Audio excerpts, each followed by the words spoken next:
বিসমিল্লাহির রহমানির রহিম। বর্তমান বাংলাদেশের রাজনৈতিক প্রেক্ষাপটে যে একটা সফলতা এসেছে, গোটা জাতি বিগত প্রায় 20টি বছর যাবৎ নিষ্পেষিত হয়ে বিভ্রান্ত হয়েছিল।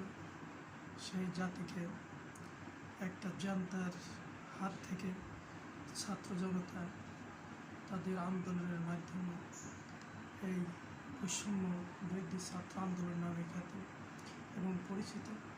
ধন্যবাদ সেই ছাত্রদের, যে ছাত্র জনতা তাদের বুকের তাজা রক্ত রাজপথে বিলিয়ে দিয়েছিল।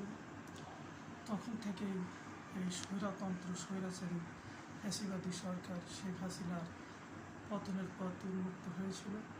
তারই প্রেক্ষাপটে গত আগস্টের 5 তারিখে পুরো জাতি দ্বিতীয়বার স্বাধীনতা লাভ করে, অর্থাৎ শেখ হাসিনা সরকারের পতন হয়। শেখ হাসিনা এই আন্দোলন টিকতে না পেরে ভারতে পলায়ন করে চলে যায়। গোটা জাতি তখন আনন্দে ফেটে পড়ে যে বাংলাদেশ দ্বিতীয়বার স্বাধীনতা লাভ করেছে। তা আমি বলবো, আমাদের এই দ্বিতীয় স্বাধীনতা লাভের জন্য সমগ্র বাংলাদেশের ছাত্র জনতাকে আমরা অভিনন্দন জানাই, স্বাগত জানাই। তাদের ত্যাগ তিতিক্ষার কারণে এই জাতি বিগত 20টি বছর যে নির্যাতিত নিষ্পেষিত হয়েছিল, জগদ্দল পাথরের মতো চেপে বসেছিল, সেই হাসিনাকে তারা দেশ ছাড়তে বাধ্য করেছে। তাদের সবাইকে ধন্যবাদ। আমি এই বলবো যে এই ছাত্র জনতার বিজয় যেন কোনোভাবেই নস্যাৎ না হয়।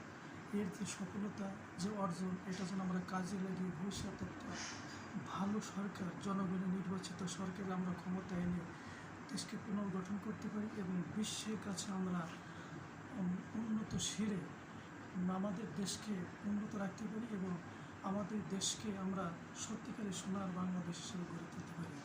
তা সমগ্র ছাত্র জনতাকে আহ্বান এবং তাদেরকে ধৈর্য ধারণ করার আহ্বান জানিয়ে এবং আগামী এই যে বর্তমান যে ডক্টর ইউনূস সাহেবের এবং শ্রদ্ধেয় স্যার, সে একজন অধ্যাপক ছিলেন, সে সমগ্র শিক্ষক সমাজের স্যার হিসেবে খ্যাত এবং তার অধীনে অদূর ভবিষ্যতে একটা সুষ্ঠু নির্বাচনের মাধ্যমে একটা জাতীয় সরকার গঠন হবে, যে সরকার জনগণের সরকার এবং সেই সরকারের নেতৃত্বে দেশ এগিয়ে যাবে এবং দেশের ভবিষ্যৎ আরও উজ্জ্বল হবে।